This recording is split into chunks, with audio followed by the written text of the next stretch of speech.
Shalom Bapak Ibu Saudara-saudari, kembali bertemu dengan mimbar pelayanan bersama pada sore hari ini 5 Mei 2020. Sore ini kita akan diberkati oleh firman Tuhan yang akan disampaikan oleh hambanya Bapak Pendeta Taminuddin Lauli, yang akan membawakan firman Tuhan.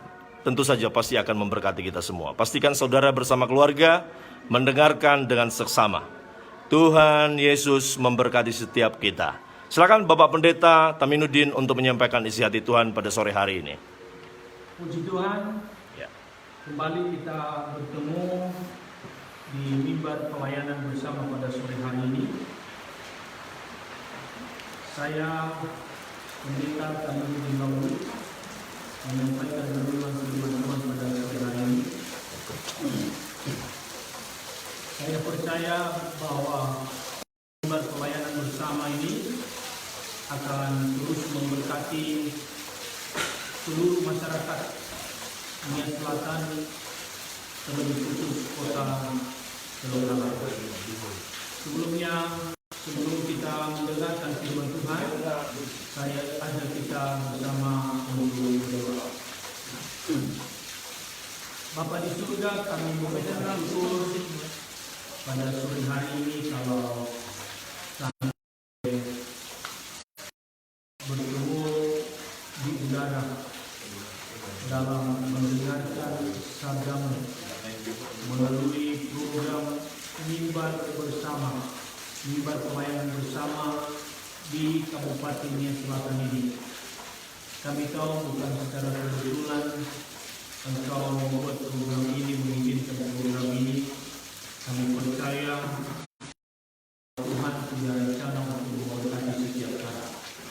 Pada sore hari ini kami akan mendengarkan firman-Mu, urapi setiap pendengar, hamba-Mu yang menyampaikan renungan firman Tuhan pada sore hari ini. Terpujilah Tuhan, dalam nama Yesus kami berdoa. Amin. Bapak Ibu Saudara yang dikasihi oleh Tuhan, pada sore hari ini kita akan mendengarkan firman Tuhan yang terambil dalam 1 Petrus pasal 3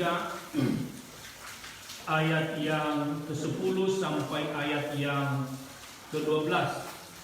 Saya baca bagi kita 1 Petrus pasal 3 ayat 10 sampai ayat yang ke-12. Siapa yang mau mencintai hidup dan mau melihat hari-hari baik, dia harus menjaga lidahnya terhadap yang jahat dan bibirnya terhadap ucapan-ucapan yang menipu. Ia harus menjaga dan melakukan yang baik. Ia harus mencari perdamaian dan berusaha mendapatkannya. Sebab mata Tuhan tertuju kepada orang-orang benar dan telinganya kepada permohonan mereka yang meminta tolong. Tetapi wajah Tuhan tentang orang-orang yang berbuat jahat. Bapak Ibu Saudara yang mendengarkan program ini pada sore hari ini, tema firman Tuhan yang saya sampaikan bagi kita adalah masa depan yang cemerlang.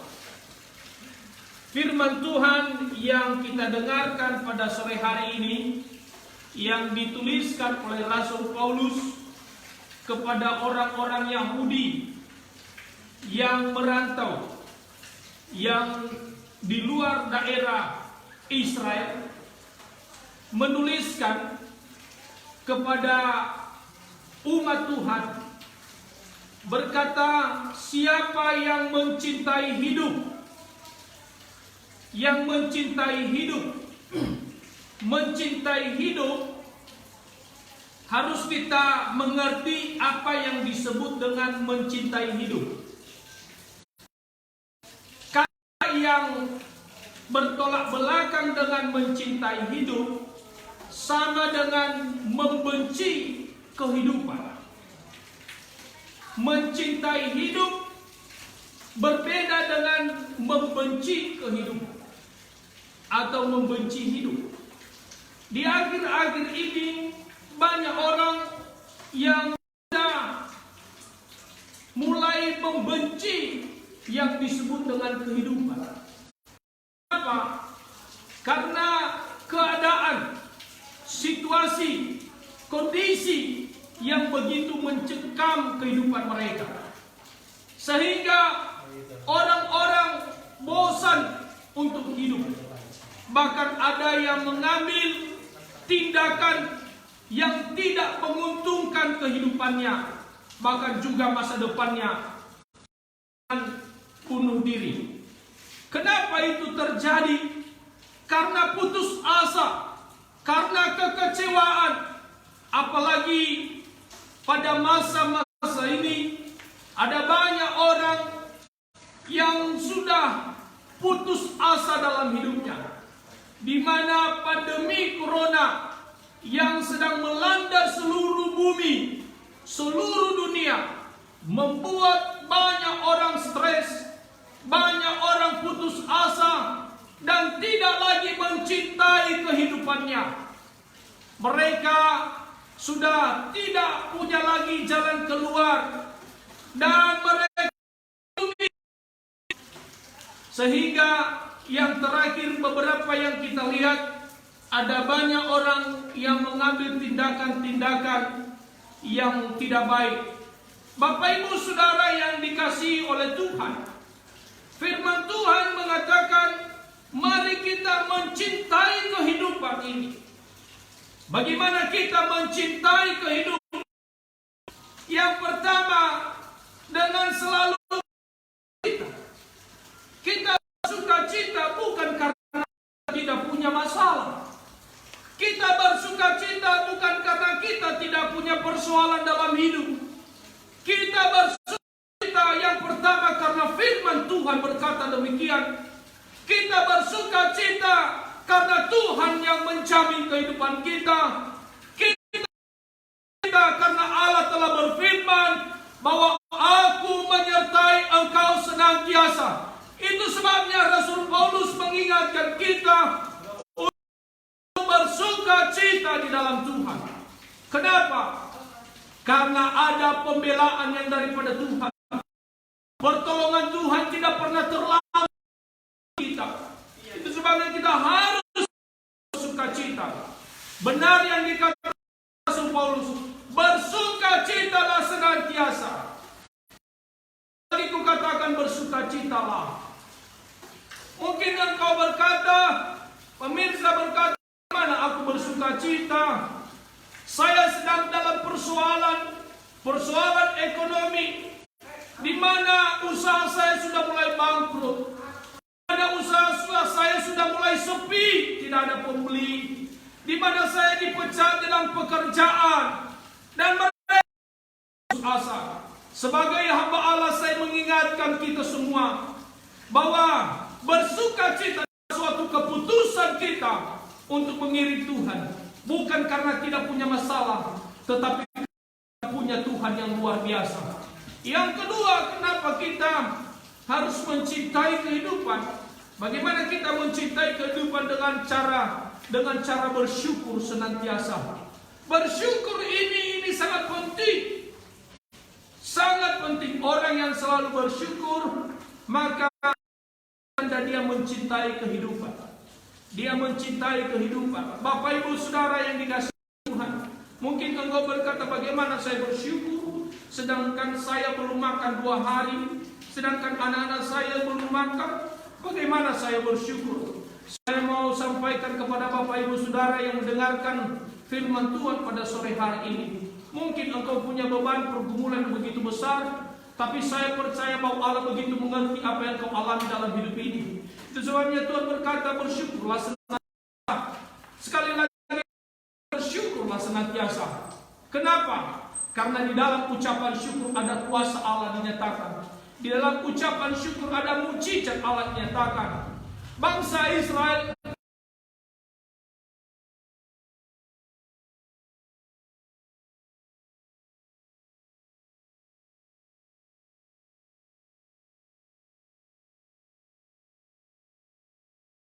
kita banyak hal yang harus kita syukuri dalam hidup ini. Kalau kita bisa hidup sampai saat ini, itu semua karena anugerah Tuhan. Itu semua karena kebaikan Tuhan. Kalau kita sehat saat ini, itu semua karena kebaikan Tuhan. Itu karena kasih Tuhan dalam hidup kita. Itu sebab kita harus bersyukur. Kalau pandemi corona ini sedang melanda dunia, kalau engkau terkena virus corona, itu juga semua karena anugerah Tuhan. Kita berdoa supaya Dia selamatkan atas virus ini. Yang ketiga, Bapak, bagaimana kita mencintai kehidupan, itu dengan melakukan hal-hal yang menjadi berkat bagi banyak orang. Hidup ini harus menjadi berkat. Hidup ini harus menjadi berkat. Karena hidup ini begitu singkat.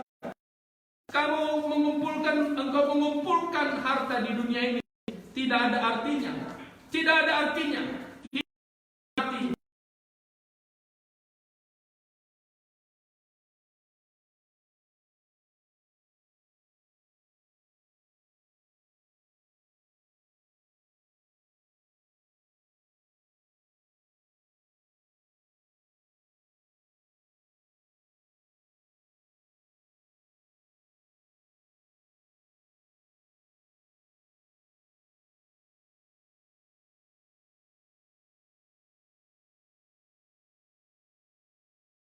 Dalam Yohanes pasal 12, siapa mencintai nyawanya, ia akan kehilangan nyawanya. Bapak Ibu Saudara, dengan mencintai kehidupan, dengan mencintai nyawa, mencintai kehidupan, selalu bersukacita, dengan selalu bersyukur, dan dengan selalu menjadi berkat bagi banyak orang. Beda kalau mencintai nyawa ini berarti mereka hanya memikirkan diri sendiri. Yang dikatakan oleh Tuhan Yesus, barang siapa mencintai nyawanya, ia akan kehilangan nyawanya. Tetapi barang siapa tidak mencintai nyawanya di dunia ini, ia akan memeliharanya untuk hidup yang kekal. Mencintai nyawa yang dikecam oleh Tuhan Yesus.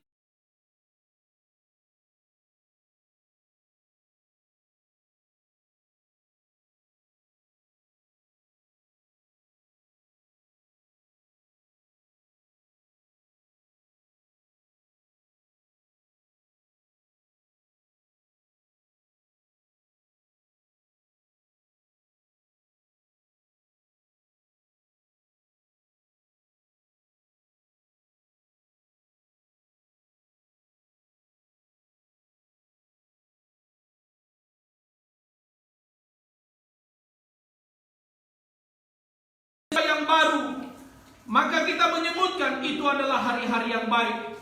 Bapak Ibu Saudara yang dikasihi oleh Tuhan, hari-hari yang baik yang dimaksudkan oleh Rasul Petrus di sini bukan seperti apa yang di pikiran kita. Hari-hari yang baik yang di pikiran kita belum tentu hari-hari yang baik yang disebutkan oleh Tuhan, dipikirkan oleh Tuhan. Bahkan hari-hari yang kita belum tentu juga itu hari yang buruk bagi Tuhan. Karena semuanya ada dalam rancangan Tuhan. Mungkin kita berpikir saat-saat ini, hari-hariku adalah hari. Kenapa? Di rumah terus kita menjadi stres, kita menjadi tidak bisa bergerak, dan kita sudah mulai, pikiran kita sudah mulai tertutup, Bapak Ibu Saudara, dan kita sudah berkata, ini hari-hari dalam kehidupan saya. Saya mau kata hamba Allah, saya mengingatkan kita bahwa hari-hari yang buruk yang kita anggap itu hari-hari yang buruk, belum tentu itu hari-hari yang buruk kepada Tuhan. Karena apa yang kita alami di dunia ini, Tuhan begitu mengerti. Mungkin ada di balik itu ada rancangan Tuhan yang begitu luar biasa, yang besar dalam kehidupan kita, yang akan terus menolong kita, Bapak Ibu Saudara. Hari-hari yang buruk itu belum tentu hari-hari yang buruk bagi Tuhan. Bagi Tuhan, semuanya ada rancangan Tuhan yang dianugerahkan kita, Bapak Ibu Saudara yang dikasihi oleh Tuhan. Oleh sebab itu, saya mengingatkan kita semua, mari Bapak Ibu Saudara selalu melihat hari-hari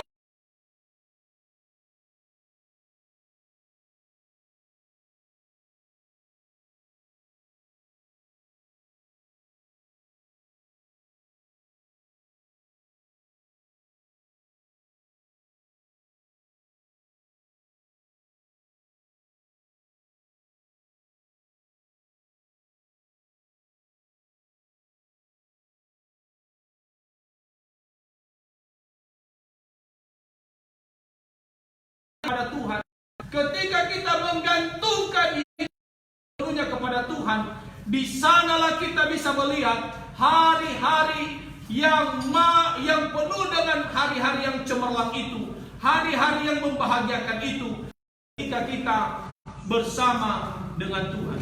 Bapak Ibu Saudara yang dikasihi oleh Tuhan, yang kita dengarkan pada sore hari ini, ada yang perlu kita dari beberapa hal. Kita menyongsong hari atau masa depan yang cemerlang itu. Yang pertama adalah kita harus menjaga lidah. Ia harus menjaga lidahnya terhadap yang jahat. Bapak Ibu Saudara, lidah ini bagian yang terkecil dalam tubuh kita. Tetapi ingat, lidah ini juga bisa membunuh orang, bisa menghancurkan orang, bisa menghancurkan depan kita, bisa membakar seisi rumah, bisa membakar seisi selingkuhan kita. Kenapa? Karena lidah ini sangat-sangat bahaya jika tidak kita jaga. Itu dikatakan oleh Tuhan, ia harus lidahnya. Bagaimana kita melihat masa depan yang cemerlang itu? Harus kita menjaga lidah. Harus kita menjaga lidah. Jangan bercabang lidah. Jangan munafik. Bercabang lidah itu sama dengan orang munafik. Dan apa yang ketika kita bertatap muka, beda dengan apa yang di belakang. Orang seperti ini masa depannya suram. Masa depannya penuh dengan kegelapan. Kenapa?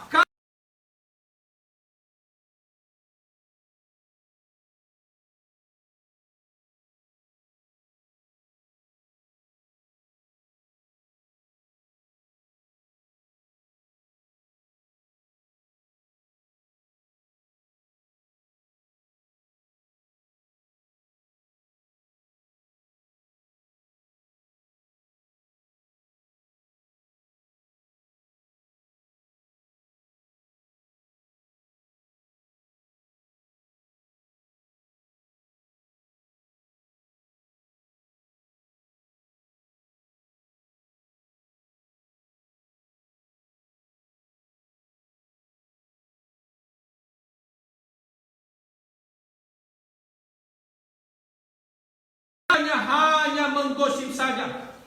Orang-orang yang kerjanya menggosip, hanya melihat kelemahan-kelemahan orang lain. Orang-orang ini mustahil dia punya masa depan yang cemerlang. Karena hanya yang dilihat adalah kelemahan-kelemahan. Yang diomongin adalah kelemahan-kelemahan orang. Susah mengomongin kebaikan-kebaikan orang. Susah membicarakan kelebihan-kelebihan orang. Susah membicarakan semua yang baik.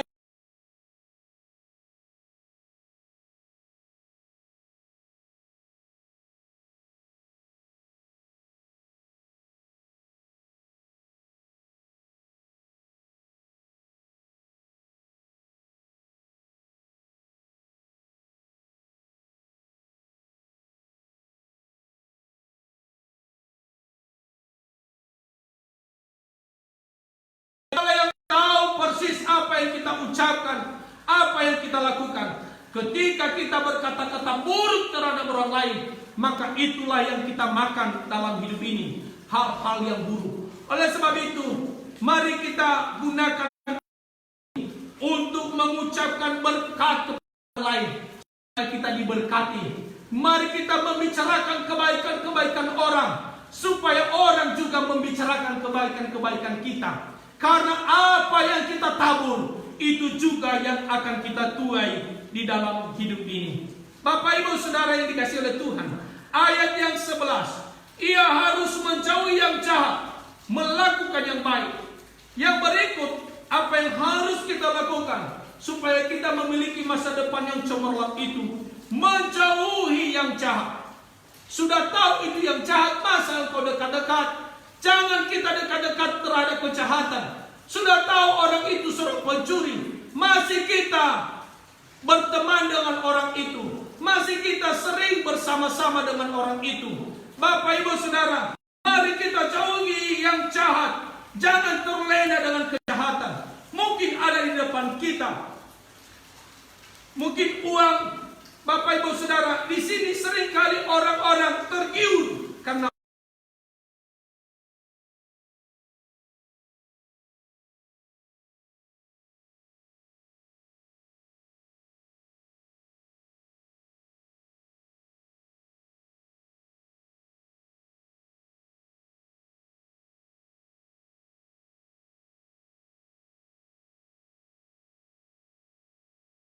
untuk berdamai dengan orang itu tidak gampang. Tetapi mari kita lakukan firman Tuhan. Mari kita berdamai dengan orang supaya kita memiliki masa depan yang cemerlang. Bapak Ibu Saudara, kalau engkau berdamai dengan orang, maka hidupmu penuh dengan kedamaian. Yang dikatakan oleh firman Tuhan, kita harus mencari. Ini artinya bahwa butuh pengorbanan, butuh ketekunan. Kita harus mencari, kita harus berjuang. Kadang-kadang kita sudah mulai berusaha untuk berdamai, tapi orang itu belum menerima perdamaian itu. Bapak Ibu, kadang-kadang kita sudah mulai berkecil hati, kita sudah mulai minder, mungkin kita sudah mulai mundur, Bapak Ibu Saudara. Tetapi sebagai hamba Allah, terus berjuang untuk mencari kedamaian. Kenapa? Karena itu membuat masa depan kita masa depan yang penuh cemerlang. Jangan simpan dendam. Jangan simpan dendam. Orang yang berdamai itu hidupnya juga dengan kedamaian. Keluarganya juga penuh dengan kedamaian ketika dia berdamai dengan orang. Ketika dia berdamai dengan orang, maka keluarganya penuh dengan kedamaian. Masa depannya juga penuh dengan kedamaian. Apapun yang dicita-citakannya juga akan tercapai karena Allah melihat hati kita yang penuh dengan kedamaian itu. Ayat yang ke-12. Sebab mata Tuhan tertuju kepada orang-orang benar. Orang-orang benar di sini bukan karena kita benar, tetapi karena Allah telah membenarkan kita karena iman. Itu sebabnya masa depan kita cemerlang itu bukan karena kita, tetapi karena kita bersandar sepenuhnya kepada Tuhan. Karena kita memiliki iman kepada Tuhan, maka Tuhan membuat masa depan kita cemerlang. Tuhan berkata, sebab mata Tuhan tertuju kepada orang-orang benar. Orang-orang benar di sini bukan karena engkau benar, tetapi karena kita benar. Karena kita beriman kepada Tuhan Yesus, makanya kita menjadi benar. Bukan karena kita benar. Kalau kita berusaha untuk benar, itu karena buah iman, Bapak Ibu Saudara. Bukan supaya kita selamat, tetapi buah iman kita kepada Yesus Kristus. Orang yang beriman itu, dia selalu berbuat baik kepada semua orang, memperbaharui kehidupannya, memperbaharui karakternya. Itulah orang-orang benar di hadapan Tuhan. Mata Tuhan tertuju kepada orang-orang benar. Ketika engkau percaya kepada Tuhan, maka mata Tuhan sedang melihat engkau, sedang melihat penderitaanmu. Jangan anggap bahwa Allah tidak mengerti apa yang kau alami saat ini. Bapak Ibu Saudara, mungkin engkau berkata tidak ada satupun yang mengerti saya. Saya sedang mengalami penderitaan. Saya ingatkan kepada Bapak Ibu Saudara yang mendengarkan mimbar pelayanan bersama pada hari ini. Allah itu begitu mengerti apa yang engkau alami. Dia tahu dalam hatimu, di dalam lubuk hatimu. Mungkin suamimu tidak mengerti, mungkin istrimu tidak mengerti, mungkin anak-anakmu tidak mengerti, mungkin mertuamu tidak mengerti, mungkin orang tuamu tidak mengerti, mungkin tetangga tidak mengerti. Tetapi Allah begitu mengerti. Kalau firman Tuhan berkata, satu helai rambut saja jatuh dari atas kepala kita ini, Allah begitu tahu apa yang terjadi dalam kehidupan kita. Apalagi persoalan-persoalan yang engkau alami saat ini. Allah begitu mengerti, Allah begitu peduli. Bahkan bukan dia hanya peduli, bukan dia hanya mengerti, tetapi dia juga memberikan jalan keluar. Dikatakan dalam 1 Korintus, pencobaan yang kamu alami adalah pencobaan biasa. Ketika engkau mengalami masalah persoalan, maka Allah hadir. Ketika engkau bersandar kepada Tuhan, Allah hadir untuk memberikan jalan keluar di dalam kehidupanmu. Itu sebabnya saya mengajak kita, mari kita berdoa kepada Tuhan. Karena mata Tuhan tertuju kepada orang-orang benar, dan telinganya kepada permohonan mereka yang meminta tolong. Bapak Ibu Saudara yang dikasihi oleh Tuhan, kalau bapamu di dunia saja tahu berbuat baik, kalau engkau meminta roti tidak pernah dia berikan batu bagimu, kalau engkau meminta ikan tidak pernah dia berikan ular kepadamu, apalagi bapamu yang di surga. Dia begitu mengerti, dia begitu tahu, dia mendengarkan setiap doa-doa kita, dia mendengarkan setiap doa-doa kita. Mungkin engkau berkata, Pak Pendeta, saya sudah bertahun-tahun berdoa, saya sudah lama berdoa, kenapa saya belum mendapatkan jawabannya? Ada 3. Yang pertama, ya, itu artinya itu sesuai dengan kehendak Tuhan. Kalau itu engkau menerima jawaban doa, Tuhan berkata ya, itu berarti karena kehendak Tuhan terjadi dalam kehidupanmu. Itu yang Tuhan mau. Yang kedua, tidak. Tidak, ini mungkin belum mengenakan buat kita. Kita sudah bergumul, tetapi Tuhan berkata tidak. Itu berarti Allah begitu tahu bahwa itu tidak yang terbaik dalam kehidupanmu. Kalau Tuhan berkata tidak, itu berarti Tuhan mengerti bahwa itu tidak baik untukmu. Yang ketiga, jawaban Tuhan adalah tunggu sebentar dulu. Itu berarti Tuhan sedang melihat kesabaran kita. Tuhan sedang apa yang sedang kita lakukan. Tuhan melihat ketekunan kita.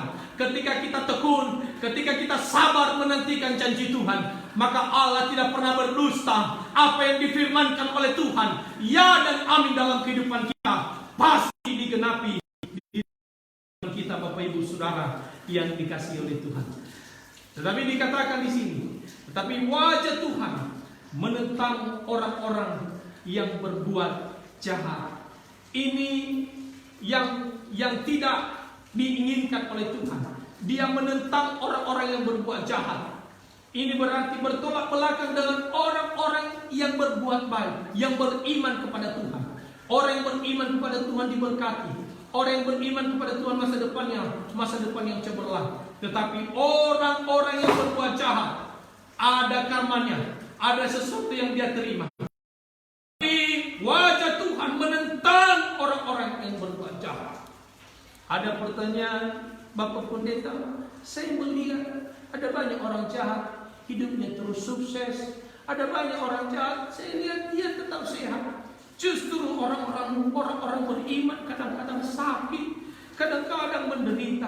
Kenapa? Apakah Allah itu tidak peduli? Apakah Allah itu tidak adil? Saya baca bagi kita, Bapak Ibu Saudara, Pengkhotbah 8 ayat 14. Ada suatu kesia-siaan yang terjadi ini. Ada orang-orang benar yang menerima ganjaran yang layak untuk perbuatan orang fasik, dan orang-orang fasik menerima pahala yang layak untuk perbuatan orang benar.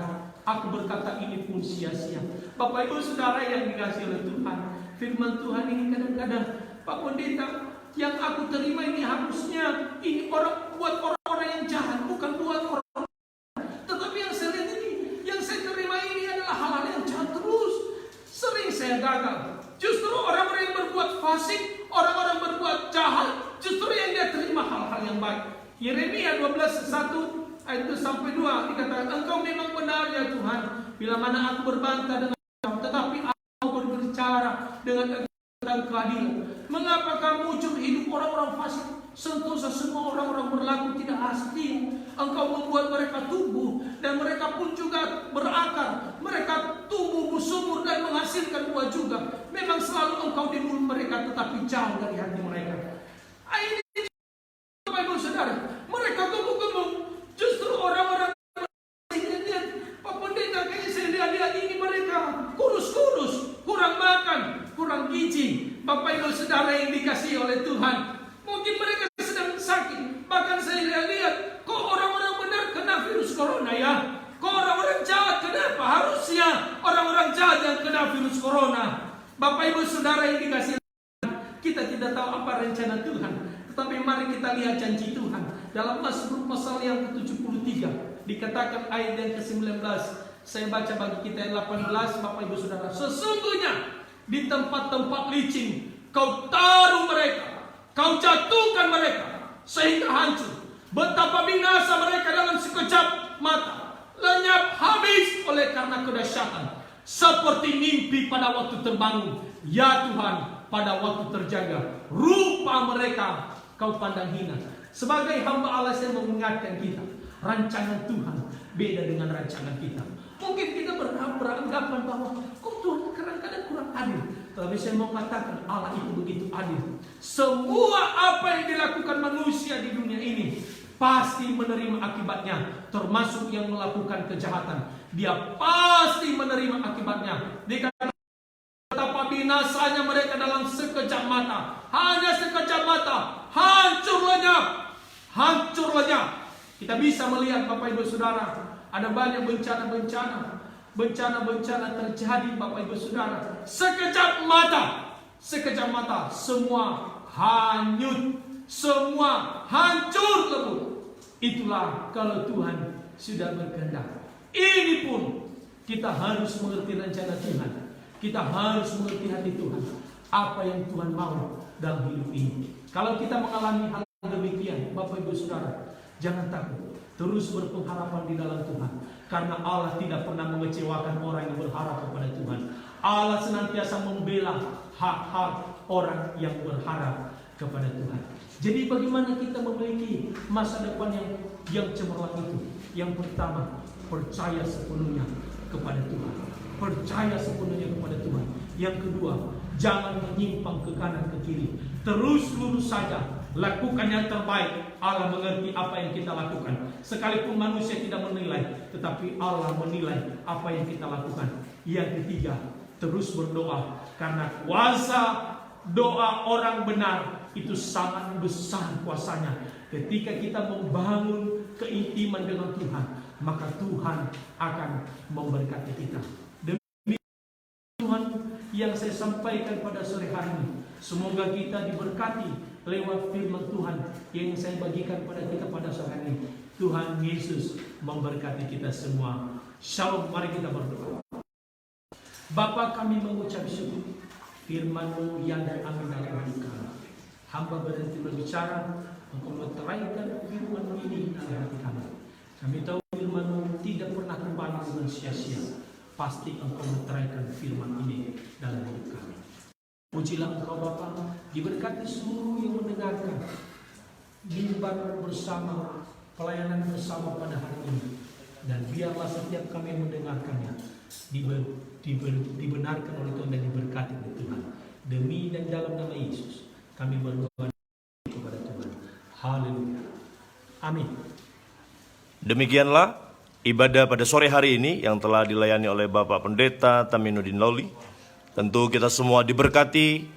Dan pastikan besok pagi dan sore untuk mengikuti ibadah mimbar pelayanan bersama yang akan dilayani pada pagi hari oleh Bapak Pendeta Mardalianus Wau dan pada sore hari oleh Bapak Pendeta Fober Kio. Kita percaya esok hari ada berkat-berkat khusus bagi kita semua. Demikian pelayanan pada sore hari ini. Tuhan Yesus memberkati kita semua. Shalom.